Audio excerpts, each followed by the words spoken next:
Hi friends, అందరికీ ముందుగా నమస్కారం. ఈరోజు మన టాపిక్ వచ్చేసి టమాటా చెట్లకి కొనల్లో నల్ల మచ్చలు ఎక్కువగా వస్తున్నాయండి. ఆ నల్ల మచ్చలు కంట్రోల్ చేసేదానికి మరియు పూత రాలిపోకుండా ఉండడానికి మరియు చెట్టు ఇంప్రూవ్మెంట్కి మనమైతే ఈరోజు మందులు స్ప్రే చేస్తున్నాము. అవి ఎలా స్ప్రే చేయాలి, అవి ఏ మందులు అనేది నేను మీకు ఈ వీడియోలో చూపిస్తాను. అలాగే నేను పెట్టే వీడియోలు ప్రతి ఒక్కరూ చూస్తున్నారండి, సబ్స్క్రైబ్ అయితే యూజ్ చేసుకోవడం లేదు. అలాగే నేను ఇంత కష్టపడి వీడియో చేస్తున్నందుకు ఒక చిన్న లైక్ వేసుకోండి. అలాగే ఇప్పుడు నేను ఏ మందులు స్ప్రే చేస్తాననేది నీకు ఈ వీడియోలో చూపిస్తాను.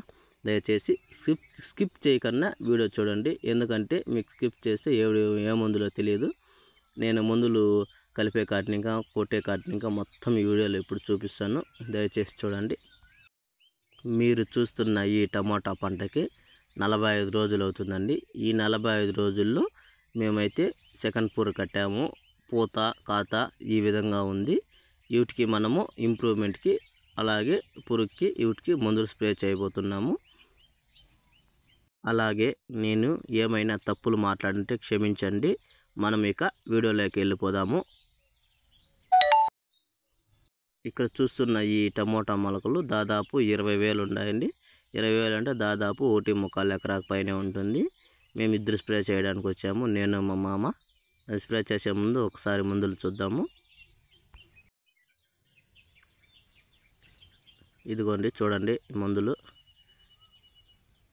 ఇవి దేనికో మనకి ఇది వచ్చి ఫ్లవర్ కిక్ అంటే పూత బాగా రావడానికండి, ఘనంగా రావడానికి, ప్లస్ వచ్చి బాగా పూత ఎక్కువగా రావడానికి. తర్వాత వచ్చేసి ఇది ఏముందండి, ఇది మనకి పురుగుకి గన పనిచేస్తుంది. ఇది చూడండి బాగా పురుగు పనిచేస్తుంది.